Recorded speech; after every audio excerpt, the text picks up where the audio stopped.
Okay student, अभी हम देखते हैं कि रिप्रोडक्शन में कॉमन थिंग्स, जो कॉमन थिंग्स होती है ईच एंड एवरी रिप्रोडक्शन में, वो हम सेक्सुअल भी ले सकते हैं, एसेक्सुअल भी ले सकते हैं। उसमें 4 कॉमन थिंग्स होती है। फर्स्ट ऑफ ऑल होता है डीएनए सिंथेसिस एंड रेप्लिकेशन।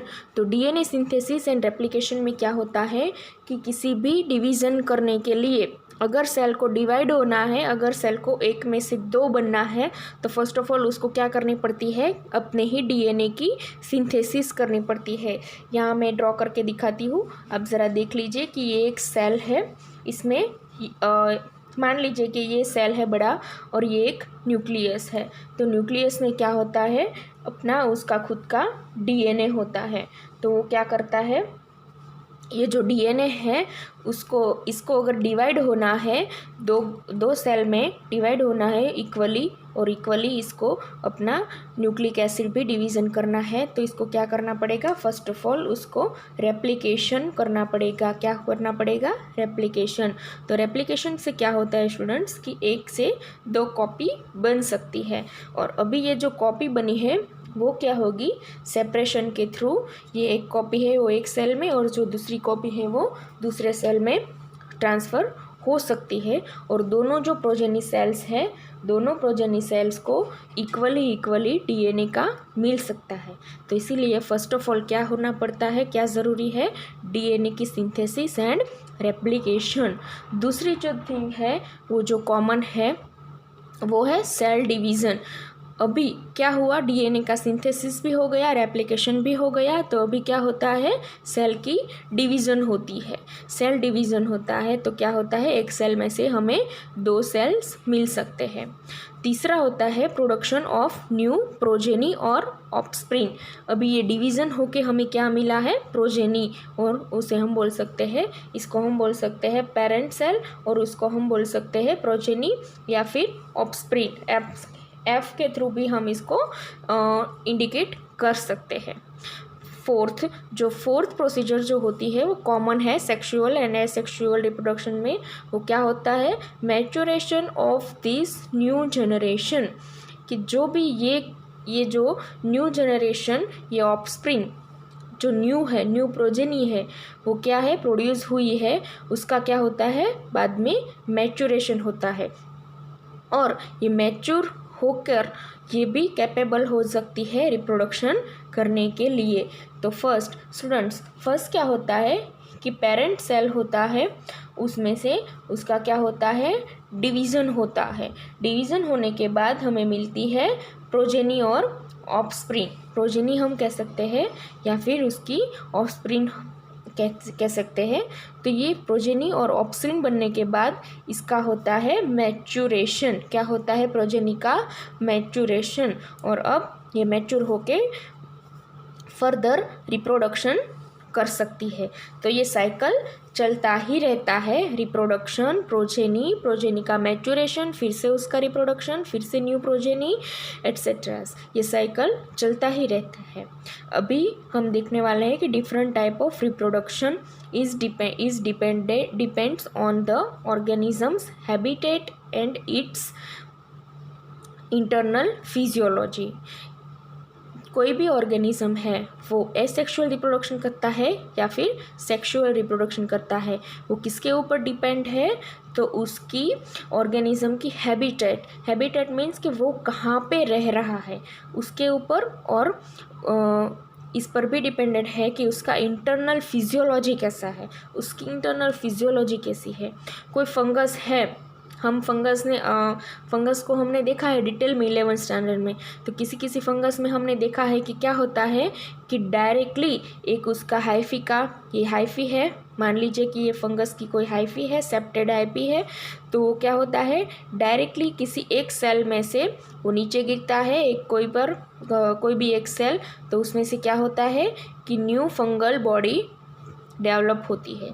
उसमें से एक सेल में से क्या होता है, फंगस का एक सेल ले लीजिए, तो उसमें से न्यू पूरी के पूरी फंगस बॉडी प्रोड्यूस हो सकती है। और किसी में क्या होता है कि 2 हाइफी होती है फंगस की, सेप्टेड 2 हाइफी होती है, दोनों के बीच में दोनों के स्पोर्स का फर्टिलाइजेशन होता है और उसके ऊपर कुछ कवरिंग लेयर बनता है, और ये स्पोर अगर नीचे गिरे और इसको फेवरेबल कंडीशन मिल सकती है तो इसमें से न्यू फंजाई का फॉर्मेशन हो सकती है। तो देखा स्टूडेंट्स आप लोगों ने, किसी में ऐसा है कि डायरेक्टली अपने ही सेल में से फंजाई की पूरी बॉडी बन सकती है, और किसी में क्या होता है कि स्पोर फॉर्मेशन होती है। ये स्पोर में गमेट्स का फर्टिलाइजेशन होता है और उसके बाद फंगस की पूरी फेवरेबल कंडीशन हो तो ही फंगस की पूरी बॉडी प्रोड्यूस होती है। तो ये क्या किस पर डिपेंडेंट है? अपने इंटरनल फिजियोलॉजी पर भी डिपेंडेंट है। हम अगर यूनिसेल्युलर ऑर्गेनिज्म देख सकते हैं कि बैक्टीरिया है और उसमें क्या है, उसमें कुछ ऐसा उनके पास ऐसा कुछ स्ट्रक्चर है ही नहीं कि वो गमेट्स फॉर्मेशन करे, मियोसिस करे और गमेट फॉर्मेशन करके फर्टिलाइजेशन करे, बाद में उस फर्टिलाइजेशन में से जाइगोट फॉर्मेशन हो और फिर पूरी की पूरी बॉडी प्रोड्यूस हो। ऐसा कुछ हो ही नहीं सकता यूनिसेल्युलर ऑर्गेनिज्म में। तो इसके लिए क्या होता है, अपना ऑर्गेनिज्म का इंटरनल फिजियोलॉजी पे डिपेंड करती है कि उसका रिप्रोडक्शन किस टाइप से होगा। ठीक है, तो हमने देखना है एसेक्सुअल रिप्रोडक्शन और sexual reproduction. First of all हम देखेंगे एसेक्सुअल रिप्रोडक्शन। स्टूडेंट, जब भी हम स्टार्ट करते हैं तो आपने देखा ही होगा कि जब भी हम स्टार्ट करते हैं तो हम स्मॉल से लेके बिग तक और सिंपल से लेके कंपाउंड तक ही जाते हैं। कंपाउंड में जाने के लिए पहले हमें सिंपल को देखना ही पड़ता है। तो अभी हमारे लिए सिंपल क्या है, एसेक्सुअल रिप्रोडक्शन। तो पहले हम उनको देखेंगे। तो एसेक्सुअल रिप्रोडक्शन में क्या होता है, और उसको बोलते हैं एपोमिक्सिस भी कह सकते हैं।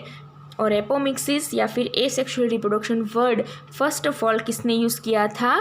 तो first of all this apomixis word used by Winkler. Scientist is Winkler. Okay, without zygote formation asexual reproduction is without any zygote formation. तो मैंने आपको कहा ना पहले ही कि एसेक्सुअल रिप्रोडक्शन में ना ही कोई मेल बॉडीज़ होती है, ना ही कोई फीमेल बॉडी होती है, और उसमें गमेट फॉर्मेशन भी होता नहीं है। अगर गमेट ही फॉर्मेशन नहीं होता तो क्या होगा, फर्टिलाइजेशन ही नहीं होगा, और अगर फर्टिलाइजेशन नहीं होगा तो क्या होगा, जाइगोट फॉर्मेशन होगा ही नहीं। और progeny produce with in a single parent. इसमें क्या होता है कि सिंगल पेरेंट से ही प्रोजेनी प्रोड्यूस हो सकती है, and no gamete formation take place. तो एसेक्सुअल रिप्रोडक्शन में ये जो सिंपल कैरेक्टरिस्टिक्स है वो कॉमन है। In this clones are formed. Asexual reproduction में क्या होता है, क्लोन्स आर फॉर्म्ड। तो हमने पहले ही कहा था कि सिंगल पेरेंट में से एसेक्सुअल रिप्रोडक्शन होता है, तो इसमें क्या हमें मिलेगी, वो सिंगल पेरेंट के जैसा ही उसकी प्रोजेनी होगी, तो एकदम कॉपी टू कॉपी होगी उनकी। तो हम उसको क्या बोलते हैं, कॉपी को क्लोन्स बोलते हैं। और ये क्लोन्स शब्द या फिर ये क्लोन वर्ड को हम बोल सकते हैं रेमेट। इसको we can use the remate word also. Okay, the cell division in unicellular organism. First of all we have to learn budding. Okay, तो एसेक्सुअल रिप्रोडक्शन हमें अभी स्टार्ट कर चुके हैं कि एसेक्सुअल रिप्रोडक्शन किस किस टाइप से होता है। तो फर्स्ट ऑफ ऑल हमको देखना है बडिंग। बडिंग कैसे हो सकती है स्टूडेंट, इसको बोलते हैं कलिका सर्जन भी इसको कहा जाता है। तो आपको समझ में आ ही गया होगा, मैंने बोला कि बडिंग यानी बर्ड्स फॉर्मेशन और कलिका सर्जन। तो आपको पता चल चुका होगा कि कलिका जैसा कुछ बनता होगा और उसके बाद वो गिरकर पूरी की पूरी इंडिविजुअल लिविंग ऑर्गेनिज्म में कन्वर्ट होता होगा। तो आइए देखते हैं कि बडिंग में क्या होता है। बडिंग यीस्ट में होता है स्टूडेंट्स। यीस्ट में क्या होता है, बडिंग होता है, और यीस्ट का रिप्रोडक्शन बाय बडिंग ही होता है। तो ये क्या है, मैंने यहाँ पर एक यीस्ट का सेल ड्रॉ किया हुआ है, और ये क्या है, अगर यीस्ट को फेवरेबल, ये उसका न्यूक्लियस है, अगर यीस्ट को फेवरेबल कंडीशन मिलेगी तो क्या होगा, उसमें से ये न्यूक्लियस का डिवीज़न होगा और उसमें से छोटी सी ये बर्ड जैसा स्ट्रक्चर बाहर निकलेगा। और जो भी ये प्रोसेस लाइक स्ट्रक्चर यानी कि बर्ड लाइक स्ट्रक्चर है उसको बोलते हैं हम बर्ड फॉर्मेशन। तो बर्ड फॉर्मेशन होगी, फिर क्या होगा कि ये जो एक न्यूक्लियस था वो कम्प्लीटली डिवाइड हो गया 2 न्यूक्लियस में। ओके, तो ये 2 न्यूक्लियस में कम्प्लीटली डिवाइड अब हो चुका है।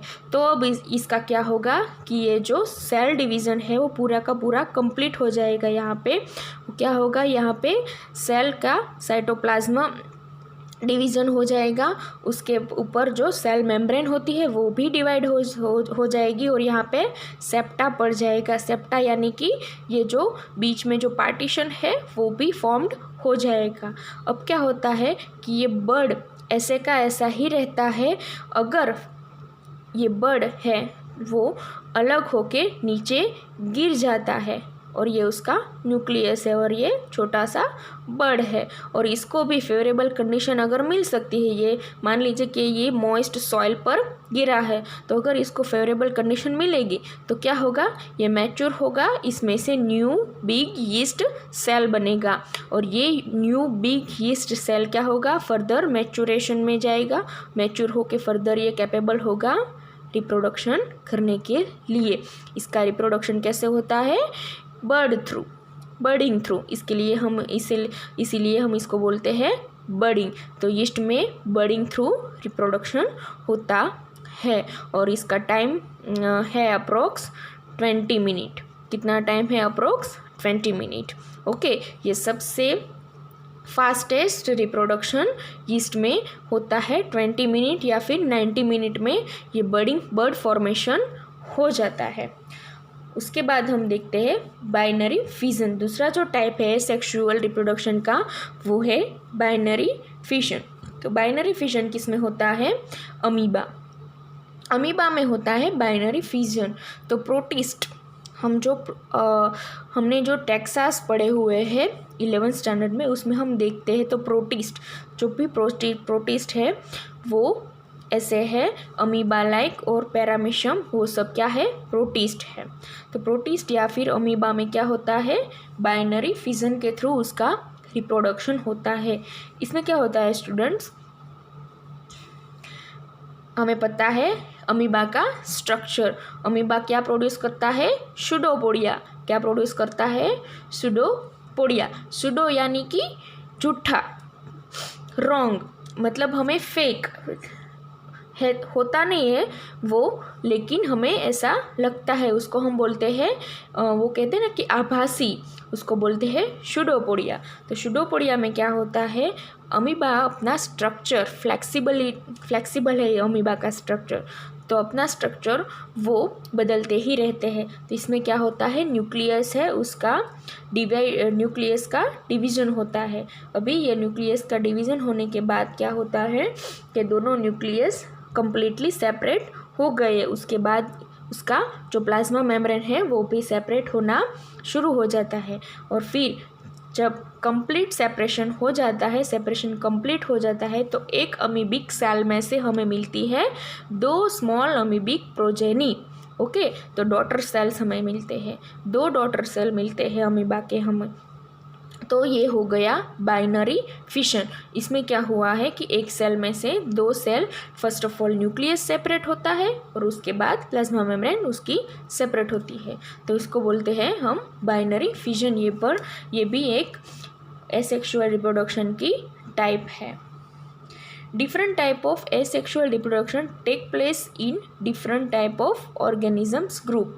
डिफरेंट ऑर्गेनिज्म में डिफरेंट टाइप्स दिखाए गए हैं एसेक्सुअल रिप्रोडक्शन के।